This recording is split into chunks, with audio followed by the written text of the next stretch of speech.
Hi everyone. సేమియా ఉప్మాని ఇలా ముద్దగా ఎలా ప్రిపేర్ చేసుకోవాలో ఇప్పుడైతే గనక చూద్దాం.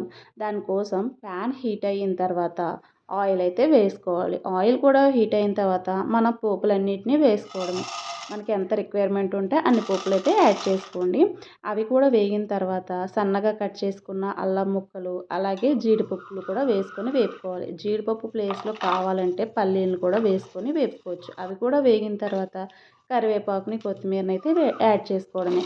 తర్వాత ఇందులో సన్నగా కట్ చేసుకున్న ఆనియన్స్, పచ్చిమిరపకాయలని వేసుకోవాలి. అవి కొంచెం వేగిన తర్వాత సన్నగా కట్ చేసుకుని ఒక పెద్ద టమాటాని అయితే కనుక యాడ్ చేసుకొని ఇవన్నీ తొందరగా మగ్గడం కోసం అయితే కనుక ఉప్పుని యాడ్ చేసుకోండి. మనం ఇందులో నీళ్ళు కూడా వేస్తాం కాబట్టి సరిపడినంత ఉప్పునైతే కనుక యాడ్ చేసుకొని ఇవన్నీ సాఫ్ట్గా అయ్యేంత వరకు మగ్గించుకోవాలి. ఒక గ్లాసు సేమియా ఉప్మా కోసం అయితే కనుక గ్లాసున్నర వాటర్ పడతాయి. ఇవి బాగా మరగాలన్నమాట. లేదు మనకి ఇంకా పొడి పొడిగా కావాలంటే గ్లాసున్న పావు అయితే వేసుకోవచ్చు. ఇలా ఉడికిన తర్వాత ఒక గ్లాస్ సేమియానైతే ఇందులో యాడ్ చేసుకొని కలుపుకోవడమే.